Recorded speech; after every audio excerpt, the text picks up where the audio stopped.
650 million bottles. That is how many Heinz Ketchup bottles are sold every single year, enough to wrap around the earth more than twice if you line them up end to end. But here's the crazy part. The number on that bottle, the one that has defined this brand for 130 years, is completely made up. And the science hidden inside that glass bottle is something most engineers still find remarkable. Today, we are breaking down how Heinz built the world's most recognized condiment empire on a lie, a physics trick, and one very particular variety of tomato. The number that never existed. In 1869, a 25-year-old named Henry John Heinz started a food business in Pittsburgh by doing something almost embarrassingly simple. He packaged horseradish in clear glass jars so customers could see exactly what they were buying. No fillers, no additives, complete transparency. Literally. In an era when food fraud was rampant and consumers were routinely sold adulterated products, that single move made him a fortune. By 1876, he launched what would become his most famous product, tomato ketchup, originally marketed as catsup. By 1896, with his company already producing well over 60 different products, Henry Heinz was riding a New York City elevated train when he spotted a shoe advertisement. It read, 21 styles, not 21 products, not 21 flavors, 21 styles. Something clicked. He pulled out a notepad and wrote, 57 varieties. Think about that for a moment.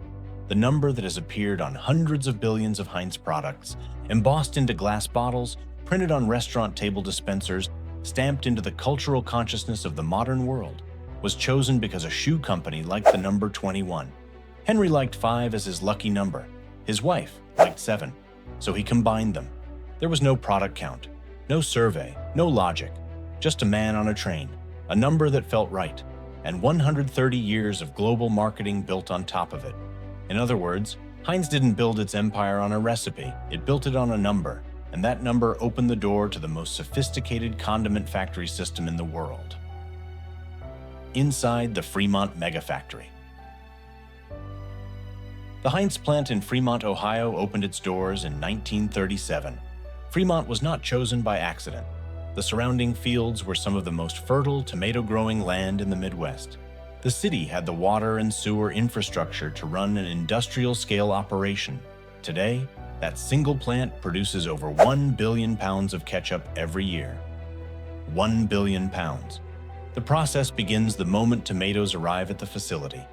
And they arrive constantly, during peak season, day and night, because tomatoes don't wait.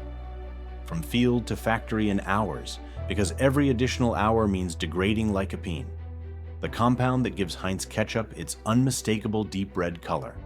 The difference between a tomato processed within 3 hours of harvest and one processed 12 hours later is visible in the finished product, and Heinz's quality standards do not tolerate that variation. The tomatoes are washed, sorted, and crushed into pulp.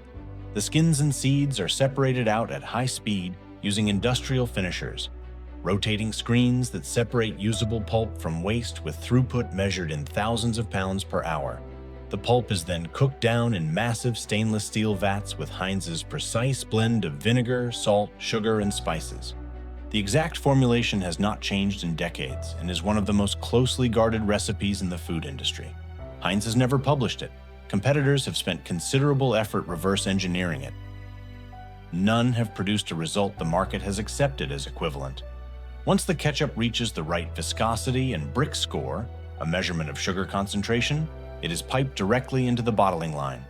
The conveyor belt weaves in and out through the building, filling bottles, applying caps, printing date stamps, attaching labels, all at a pace that produces enough ketchup to supply nearly every diner, fast food counter, and grocery store in America. Each bottle is stamped with 2 letters at the bottom and on the cap. FR. That means it was made and bottled in Fremont, Ohio. The ketchup on a restaurant table in Washington, D.C., or in a hotel room service tray in Jamaica likely started as a tomato in a field less than an hour from a mid-sized city in northeast Ohio. Ketchup is not a liquid. Not technically. Ketchup is what physicists call a non-Newtonian shear thinning fluid.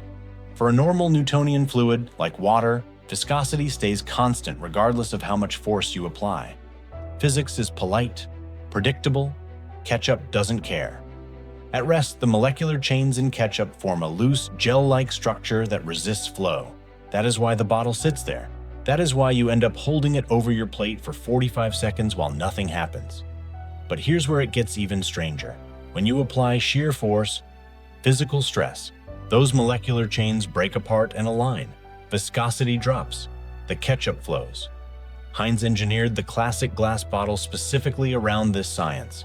The optimal exit speed for ketchup from a glass bottle is 0.028 miles per hour. Too slow and it will not flow. Too fast and it overshoots. There's a precise mechanical sweet spot, and Heinz built it into the bottle itself. That embossed 57 on the neck of the glass bottle, it is not decoration. It marks the exact location where, when tapped firmly at a 45-degree angle, the applied shear stress is 4.3 times more effective at initiating flow than tapping anywhere else on the glass. Think about that for a moment. Henry Heinz made up a number on a train in 1896, chosen for no scientific reason whatsoever. And then, decades later, Heinz engineers made that number real. They took a piece of invented marketing and turned it into a functioning physics activation point engineered into every bottle. The lie became the instruction manual. The formula change nobody noticed. Here is the part most people never find out. The Heinz ketchup you buy in the United States and the Heinz ketchup sold in the United Kingdom are not the same product. The US formula uses high fructose corn syrup as its primary sweetener. The UK formula uses cane sugar.